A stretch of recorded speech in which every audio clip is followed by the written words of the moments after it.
श्रीमद्भागवतम तृतीय स्कंध अध्याय 8 गर्भोदक्षाई विष्णु से ब्रह्मा का प्राकट्य। महामुनि मैत्रेय ने विदुर से कहा, राजा पुरु का राजवंश शुद्ध भक्तों की सेवा करने के लिए योग्य है, क्योंकि उस वंश के सारे उत्तराधिकारी भगवान के प्रति अनुरक्त हैं। तुम भी उसी कुल में उत्पन्न हो, और यह आश्चर्य की बात है कि तुम्हारे प्रयास से भगवान की दिव्य लीलाएं प्रति क्षण नूतन से नूतनतर होती जा रही हैं। अब मैं भागवत पुराण से प्रारंभ करता हूं, जिसे भगवान ने प्रत्यक्ष रूप से महान ऋषियों से उन लोगों के लाभार्थ कहा था जो अत्यल्प आनंद के लिए अत्यधिक कष्ट में फंसे हुए हैं। कुछ काल पूर्व तुम्हारी ही तरह कुमार संतों में प्रमुख सनत कुमार ने अन्य महर्षियों के साथ जिज्ञासावश ब्रह्मांड की तली में स्थित भगवान संकर्षण से भगवान वासुदेव विषयक सत्यों के बारे में पूछा था। उस समय भगवान संकर्षण अपने परमेश्वर का ध्यान कर रहे थे, जिन्हें विद्वज्जन भगवान वासुदेव के रूप में सम्मान देते हैं। किंतु महान पंडित मुनियों की उन्नति के लिए उन्होंने अपने कमलवत नेत्रों को कुछ कुछ खोला और बोलना शुरू किया। क्योंकि मुनिगण गंगा नदी के माध्यम से उच्चतर लोकों से निम्नतर भाग में आए थे, फलस्वरूप उनके सिर के बाल भीगे हुए थे। उन्होंने भगवान के उन चरण कमलों का स्पर्श किया जिनकी पूजा नागराज की कन्याओं द्वारा अच्छे पति की कामना से विविध सामग्री द्वारा की जाती है। सनत कुमार आदि चारों कुमारों ने, जो भगवान की दिव्य लीलाओं के विषय में सब कुछ जानते थे, स्नेह तथा प्रेम से बड़े चुने हुए शब्दों से लय सहित भगवान का गुणगान किया। उस समय भगवान संकर्षण अपने हजारों फनों को उठाए हुए अपने सिर की चमचमाती मणियों से तेज बिखेरने लगे। इस तरह भगवान संकर्षण ने उन महर्षि सनत कुमार से श्रीमद् भागवत का भावार्थ कहा, जिन्होंने पहले से वैराग्य का व्रत ले रखा था। सनत कुमार ने भी अपनी पारी में सांख्यायन मुनि द्वारा पूछे जाने पर श्रीमद् भागवत को उसी रूप में बतलाया जिस रूप में उन्होंने संकर्षण से सुना था। सांख्यायन मुनि अध्यात्मवादियों में प्रमुख थे, और जब वे श्रीमद् भागवत के शब्दों में भगवान की महिमाओं का वर्णन कर रहे थे, तो ऐसा हुआ कि मेरे गुरु पराशर तथा बृहस्पति दोनों ने उनको सुना। जैसा कि पहले कहा जा चुका है, महर्षि पराशर ने महर्षि कुलसत्य के द्वारा कहे जाने पर मुझे अग्रगण्य पुराण भागवत सुनाया। हे पुत्र, जिस रूप में उसे मैंने सुना है, उसी रूप में मैं तुम्हारे सम्मुख उसका वर्णन करूंगा, क्योंकि तुम सदा ही मेरे श्रद्धालु अनुयायी रहे हो। उस समय जब तीनों जगत जल में निमग्न थे, तो गर्भोदक्षाई विष्णु महान सर्प अनंत की अपनी शैया में अकेले लेटे थे। यद्यपि वे अपनी निजी अंतरंगा शक्ति में सोए हुए लग रहे थे और बहिरंगा शक्ति के प्रभाव से मुक्त थे, किंतु उनकी आंखें पूर्णतया बंद नहीं थी। जिस तरह ईंधन के भीतर अग्नि की शक्ति छिपी रहती है, उसी तरह भगवान समस्त जीवों को उनके सूक्ष्म शरीरों में लीन करते हुए प्रलय के जल के भीतर पड़े रहे। वे काल नामक स्वतः अर्जित शक्ति में लेटे हुए थे। भगवान अपनी अंतरंगा शक्ति में 4000 युग चक्रों तक लेटे रहे और अपनी बहिरंगा शक्ति से जल के भीतर सोते हुए प्रतीत होते रहे। जब सारे जीव काल शक्ति द्वारा प्रेरित होकर अपने सकाम कर्मों के आगे के विकास के लिए बाहर आ रहे थे, तो उन्होंने अपने दिव्य शरीर को नीले रंग का देखा। सृष्टि का सूक्ष्म विषय तत्व जिस पर भगवान का ध्यान टिका था, भौतिक रजोगुण द्वारा विक्षुब्ध हुआ। इस तरह से सृष्टि का सूक्ष्म रूप उनके उदर नाभि से बाहर निकल आया। जीवों के सकाम कर्म के इस समग्र रूप ने भगवान विष्णु के शरीर से प्रस्फुटित होते हुए कमल की कली का स्वरूप धारण कर लिया।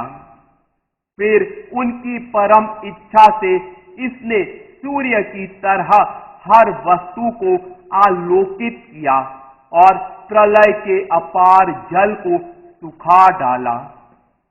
उस ब्रह्मांडमय कमल पुष्प के भीतर भगवान विष्णु परमात्मा रूप में स्वयं प्रविष्ट हो गए और जब यह इस तरह भौतिक प्रकृति के समस्त गुणों से गर्भित हो गया, तो साक्षात वैदिक ज्ञान उत्पन्न हुआ, जिसे हम स्वयंभू ब्रह्मा कहते हैं। कमल के फूल से उत्पन्न हुए ब्रह्मा जगत को नहीं देख सके, यद्यपि वे कोश में स्थित थे। अतः उन्होंने सारे अंतरिक्ष की परिक्रमा की और सभी दिशाओं में अपनी आंखें घुमाते समय उन्होंने 4 दिशाओं के रूप में 4 सिर प्राप्त किए। उस कमल पर स्थित ब्रह्मा न तो सृष्टि को, न कमल को, न ही अपने आप को भली भांति समझ सके। युग के अंत में प्रलय वायु जल तथा कमल को बड़ी बड़ी भंवरों में हिलाने लगी। ब्रह्मा जी ने अपनी अनभिज्ञता से विचार किया, इस कमल के ऊपर स्थित मैं कौन हूं? यह कमल कहां से फूट कर निकला है? इसके नीचे कुछ अवश्य होना चाहिए और जिससे यह कमल निकला है उसे जल के भीतर होना चाहिए।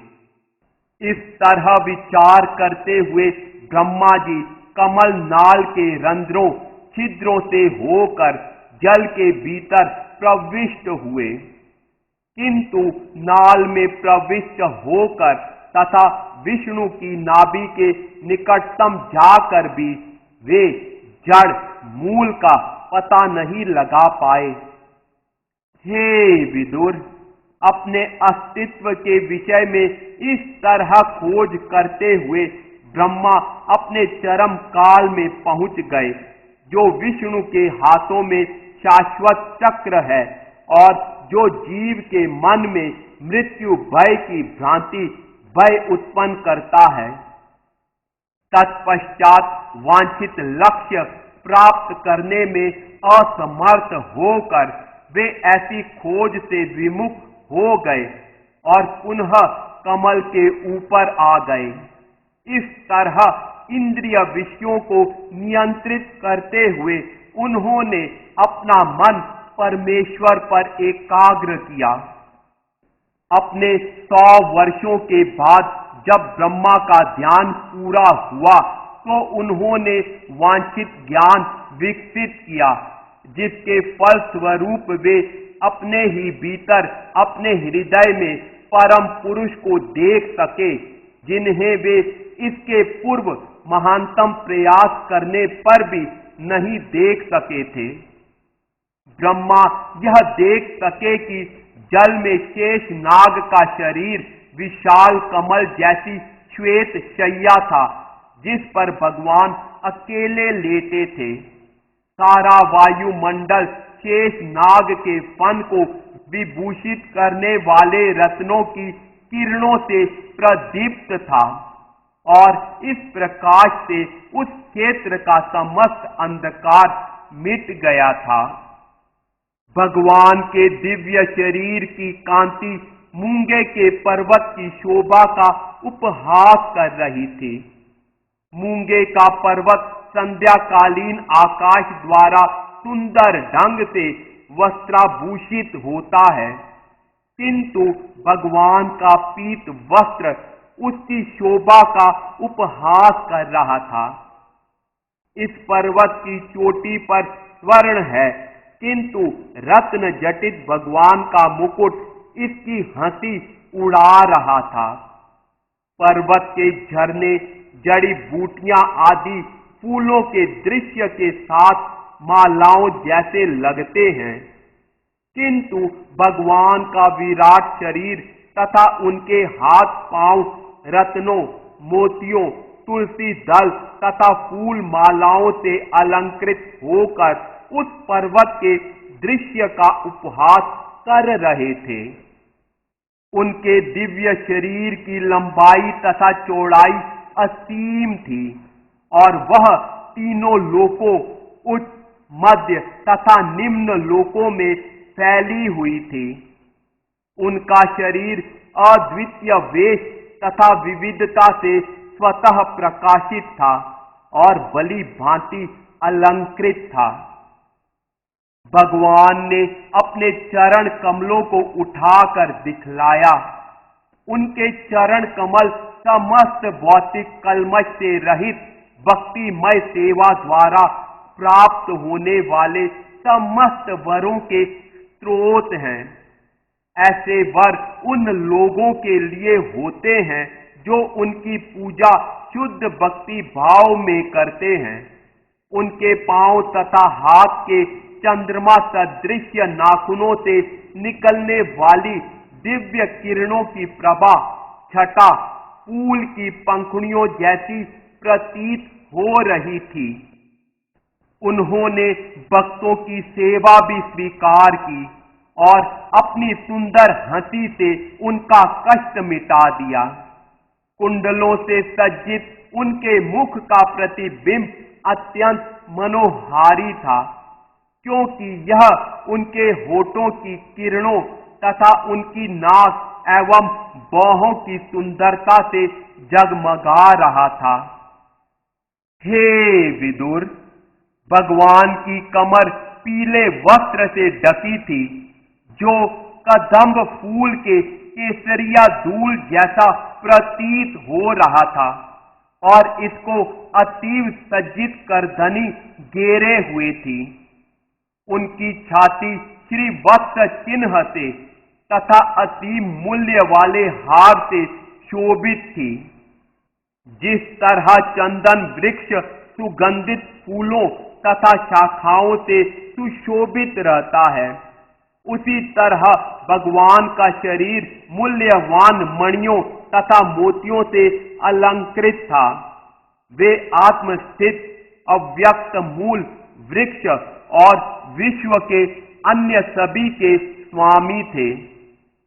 जिस तरह चंदन वृक्ष अनेक सर्पों से आच्छादित रहता है, उसी तरह भगवान का शरीर भी अनंत के फनों से ढका था। विशाल पर्वत की भांति भगवान समस्त जड़ तथा चेतन जीवों के लिए आवास की तरह खड़े हैं। वे सर्पों के मित्र हैं, क्योंकि अनंत देव उनके मित्र हैं। जिस तरह पर्वत में हजारों सुनहरी चोटियां होती हैं, उसी तरह अनंत नाग के सुनहरे मुकुटों वाले हजारों फनों से युक्त भगवान दिख रहे थे।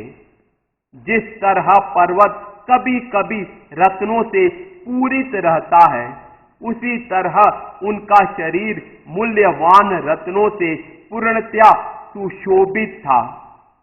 जिस तरह कभी कभी पर्वत समुद्र जल में डूबा रहता है, उसी तरह भगवान कभी कभी प्रलय जल में डूबे रहते हैं। इस तरह पर्वताकार भगवान पर दृष्टि डालते हुए ब्रह्मा ने यह निष्कर्ष निकाला कि वे भगवान हरि ही हैं। उन्होंने देखा कि उनके वक्ष स्थल पर पड़ी फूलों की माला वैदिक ज्ञान के मधुर गीतों से उनका महिमा गान कर रही थी और अतीव सुंदर लग रही थी। वे युद्ध के लिए सुदर्शन चक्र द्वारा सुरक्षित थे और सूर्य, चंद्र, वायु, अग्नि इत्यादि तक उसके पास फटक नहीं सकते थे।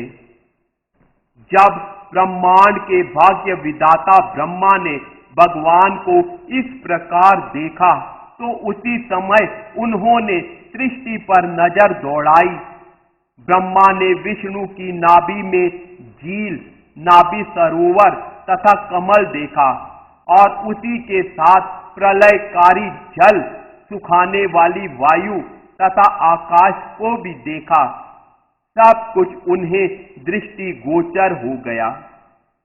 इस तरह रजोगुण से प्रेरित ब्रह्मा सृजन करने के लिए उन्मुख हुए और भगवान द्वारा सुझाए गए सृष्टि के 5 कारणों को देखकर वे सृजनशील मनोवृत्ति के मार्ग पर सादर स्तुति करने लगे। इस प्रकार श्रीमद् भागवत के तृतीय स्कंद के अंतर्गत गर्भोदक्षाई विष्णु से ब्रह्मा का प्राकट्य नामक 8वें अध्याय के भक्ति वेदांत तात्पर्य पूर्ण हुए।